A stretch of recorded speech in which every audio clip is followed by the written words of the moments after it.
기사회견에 통보하는 건데.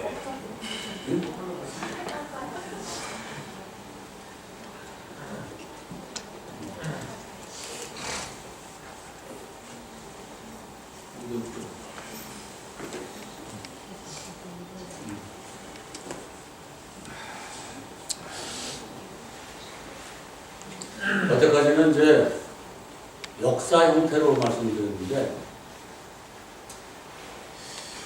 이러한 과정을 거쳐서 1948년 18월 15일에 건국이 됐다. 그러면 건국이 된 게 아닙니다. 건국을 시작한 거지. 이름만 건국이고 이때부터 진짜 나라를 만들어야 되는 거 아니겠어요? 근데 이 48년부터 60년까지 단 12년 동안에 이승만 박사가 만든 우리나라라는 거, 그건 거의 기적입니다. 아까도 말씀드렸듯이 2차 대전 후에 새로이 독립한 1140여 개의 나라 중에 우리나라 같이 성공한 나라는 없어요. 아예 단 한 개. 그것도 그냥 성공한 게 아니라 파격적인 성공을 했죠. 우리가. 이런 말이 있습니다. 30-50 클럽이라는 게 있어요. 그게 뭐냐면 퍼캐피타 GNP가 30,000 달러, 포퓰레이션이 50 밀리언 퍼슨, 3만 불 5천만, 이게 강대국이거든요. 전 세계에 몇 개쯤이나 이런 나라가 190여 개 중에 6개 있어요. 6개밖에 없어요. 저희가 7번째.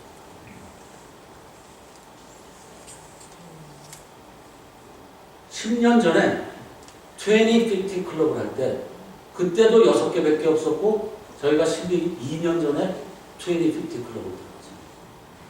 올해 작년 말로 저희가 30-50 클럽을 또 들어갔어요. 1948년 건국할 때 1인당 국민소득 35달러였어요. 35달러. 3,500원. 전 세계 190여 개국 중에 최빈국이었어요. 지금 7대 강국이 들어오고 70년. 인류 5,000년 역사에 이러한 기적이 없어요. 그럼 우리나라는 어떻게 가능했느냐? 그게 진짜 기적입니다.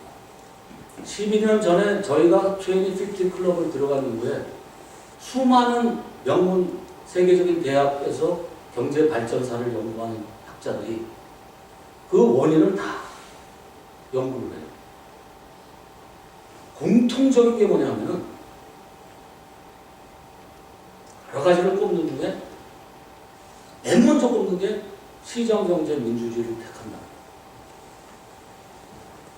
두 번째가 뭐냐면 그 독립국 중에 유일하게 토지개혁에 성공한 나라. 세 번째가 기적적인 인재 양성이 있다. 이 세 가지를 꼽거든요.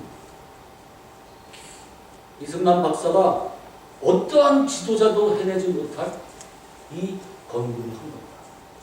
저는 그래서 이 양반의 업적을 여러 학자들이 또는 연구자들이 많이 분류해놨는데 저는 5개로 요약을 했어요.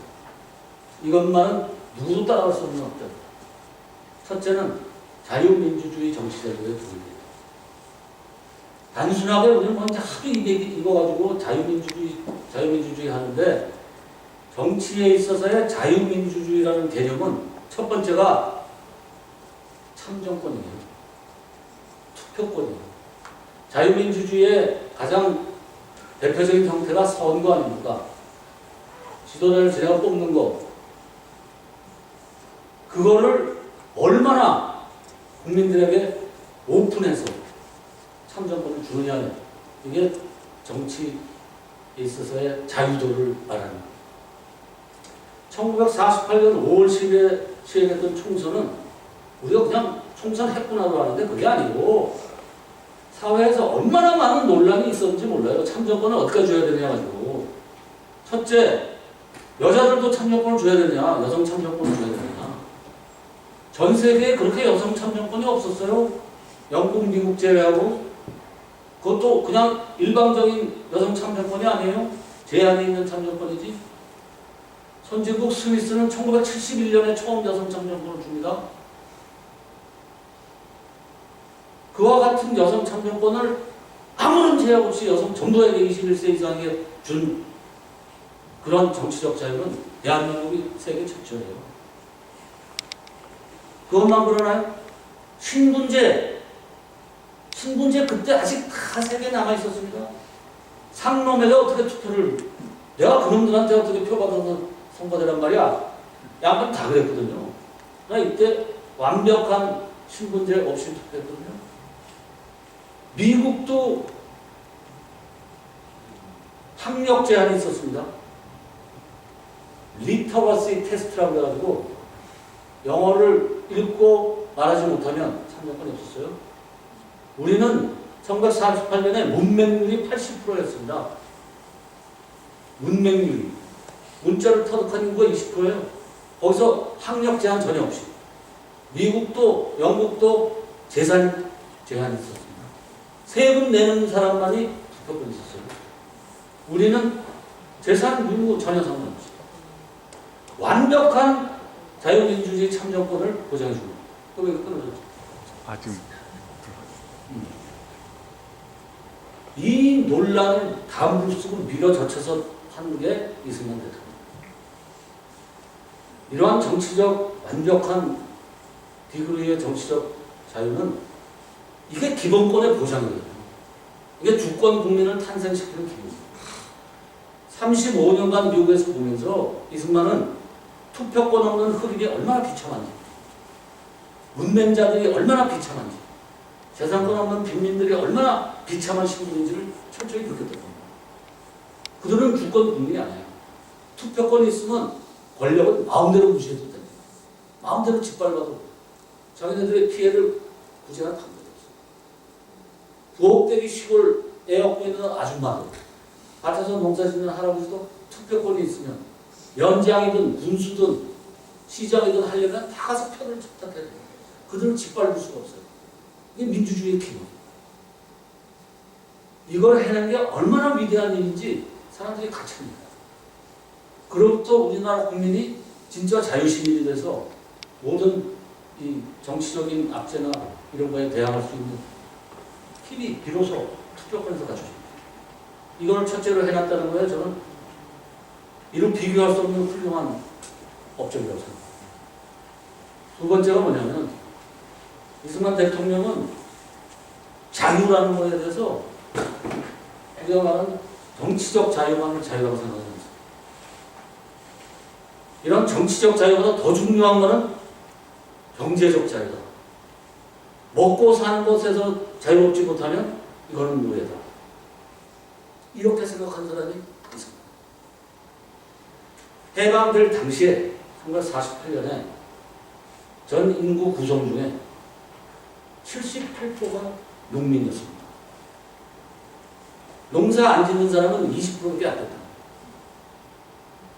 그 78%의 농민 중에 80%가 소작농민.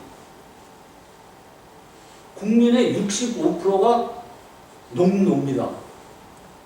소작농 짓는 사람은 전부 지주한테 가서 바치면서 만인, 선샤인에서 나오잖아요. 만인. 걔가 그 주인공 여자애가 왜 악이십니까? 그거 가서 부실거리는 노예는 다 농노거든요. 농노. 갑오경장에서 신분 해방 절대 못했어요. 일제시대 때 다 그대로 있었고 해방되고 다 그대로 있었어요. 이 양반이 토지개혁을, 농지개혁을 실시해서 일제히 5,000년 동안 존재했던 농노 국민의 65%가 자유민이 됩니다. 그럼 다른 나라도 다 농지개혁했는데 왜 우리만 성공했냐? 그거는 정말 획기적이고 강력하게 독재자 소리를 들으면서 밀어붙였다. 농지개혁법, 토지개혁법이라는 이름으로 법을 제출해서 통과시키려면 어디 가야 됩니까? 국회 가야 되죠. 국회의원이 198명이에요. 그 중에 지주 양반 아닌 자 한 명도 없었어요. 국회의원 전원이 반대하는 토지개혁입니다. 토지개혁의 내용이 뭔지 아십니까? 이 다음 토지개혁을 봅시다.